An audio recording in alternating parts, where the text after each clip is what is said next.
Back, everyone, here with Laura Schlesser, who is the new executive director of the Fairgrounds Nashville, as we talk about the future and this Forward 5. So be watching, and of course on News Channel 5, I'm sure we will be reporting on Forward 5, this 5-year strategic plan.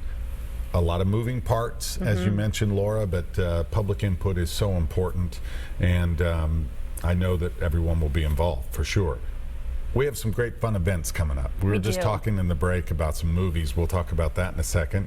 Tell me some more about what's coming up. We've got the All-American 400, 32nd annual for this race. Is that right? Yes. Wow. That's coming up this weekend or next? Next weekend, October 1st and 2nd. That's going to be 2 days. A big event for us and a big event for our promoter in racing. More immediate, though, this Friday we kick off our September flea market. Oh yeah, okay. And actually, there is the 32nd annual All-American 400. We have some of the information up there. There you go. Fairgrounds Speedway Nashville is the website, and there's a phone number there. Just want to mention the general admission for that. If you want to go check it out, it's $10. If you're a senior citizen or a member of the military, it's $8. Kids 6 to 12, $5, and kids 5 and under free. The green flag will drop at 5:30 on Saturday in the evening, and on Sunday it's at noon. So, and you can get a 2-day general admission for just $20. And there's going to be a free bouncy house. I'll go just for that. Right? But check it out and go out and have a great time with your family. And you know, it's very reasonable cost too, which is important to keep it accessible, right? Absolutely. These events. Absolutely. All right. Now you mentioned the best flea market in Tennessee. We've got the Fall Fest September 23rd, 24th, and 25th, right? Yes. In September, this really is a year-round. I mean, a lot of people know, and there's the information up on your screen. The big one, novel and nostalgic, down to the wire. They all have different names to them, right? Are these themes or? A little bit of just a marketing. Marketing, yeah, it's fun. But a lot of folks maybe think of the fairgrounds as that's the place where I went to see races, or that's the fair, but really a lot of folks go for the flea market. I mean, this is just a regular, recurring, big-time event, and this time of year is great to start thinking about holiday shopping. Christmas shopping. Yeah, absolutely. And I'll tell you, this is the event that Fairgrounds staff, we produce this flea market ourselves. We don't contract out with any outside promoter, so it really kind of hits home for us, making this a success. And we have we're at capacity. This is going to be a huge flea market, and which means there's a lot of variety for our shoppers and for our guests.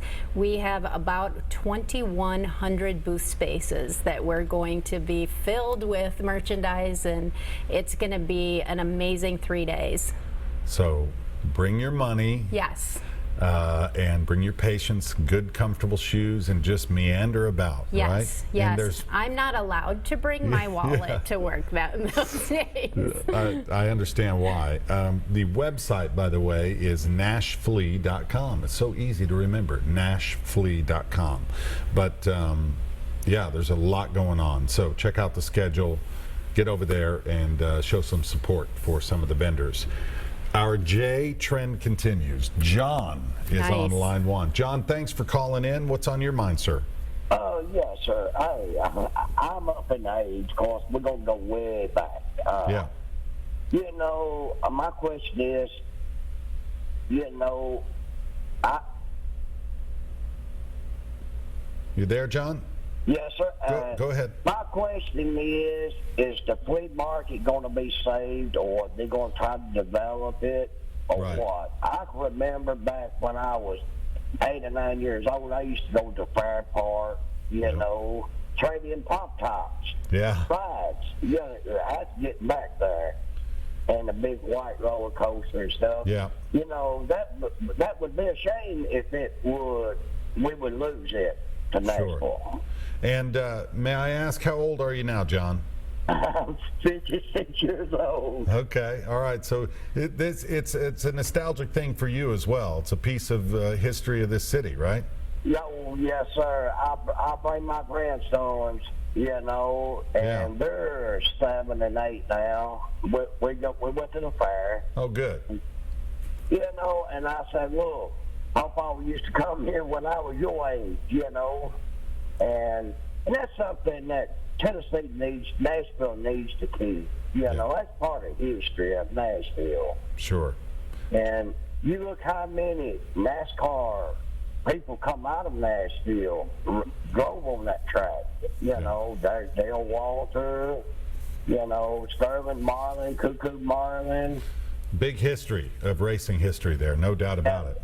Yeah. And I'll hang up and hear y'all. Okay. On that. Thank you, John. Thank you for taking my call. Yeah, thank you for calling in. We appreciate it very much. I think you'll hear a lot of people similar to John and his sentiments. Oh, absolutely. And we've been, I've heard it from the day, well, even before I started, the stories were coming in. I think people just love those memories, and they have such fond memories of the flea market's, I believe, in 1969. It's kind of a staple event that's been around for really, it touches a lot of lives. So it's, it's great memories for people. An emotional connection. Very much so, very much so. And it's a connection with us too. Again, it is an event that we self-produce. It's meaningful for our staff. We spend a lot of time working with our vendors, improving it. But I think we are looking at what's next. How can we even make that very successful event even better? For those who don't know the kind of management or organizational structure, you report to the fair board. Is that correct? That's correct. Okay. How many members on the fair board? 5. There are 5. Okay. And they hired you?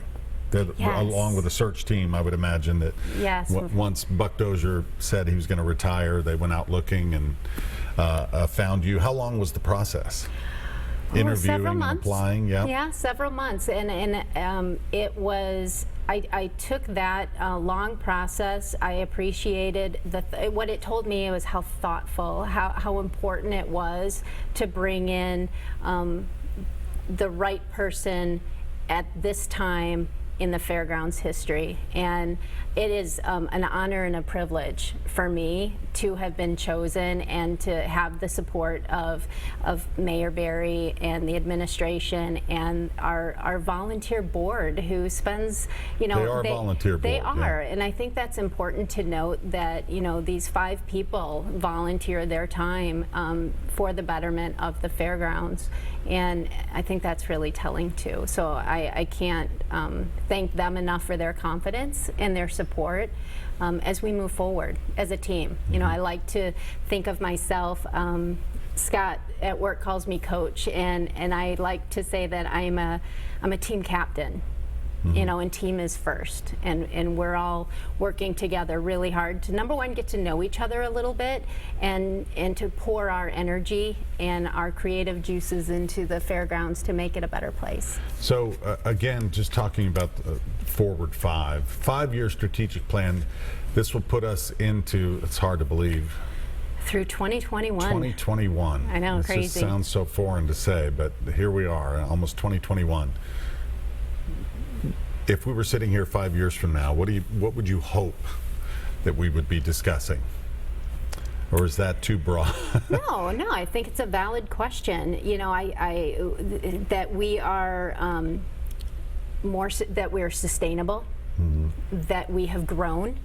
And it's not just revenue or number of events. Sure, those are factors in growth, but it's also how we contribute to our community, how we've contributed to the growth of Nashville. I mean, like you said, it's a transformative time not only for us, but for the city, and how we're going to contribute to that success and to that growth. And I think we play a part in it, just as a lot of Metro services, a lot of different, service-oriented places in Nashville, we all contribute to that, to the culture of this place. And the collaborations that you mentioned that already we talked about with, you know, Metro Parks on one hand, and with the Wedgwood Houston neighborhood, with maybe schools in the area, with so much that's going on, and now with traffic issues that we're dealing with, and that plays a role into, you mentioned maybe it can be used as parking, event parking in some instances, or, you know, just looking at the roads, the parking, the congestion in the area, the growth of Nolensville Pike. There's a lot of moving parts. Absolutely. A lot of moving parts. There are, but what a great opportunity. Yeah. You know, it shouldn't scare us. It should motivate us to again, you know, it's kind of cliche, but think outside the box and really just look at, you know, how we're going to move forward together. I think that maybe you found a good city where I think there's a lot of that going on right now.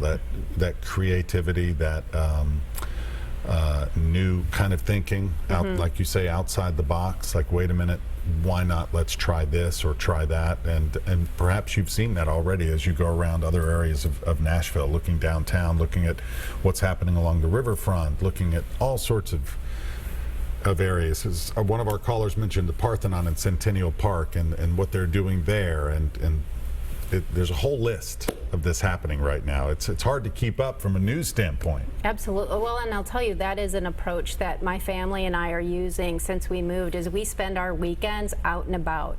Yeah. We are learning the city. We are going to, you know, Broadway, to the parks, to, you know, malls. I mean, we're really trying to understand what Nashville's all about. Sorry to interrupt you. We've got to take a quick break. Everybody, be right back after this.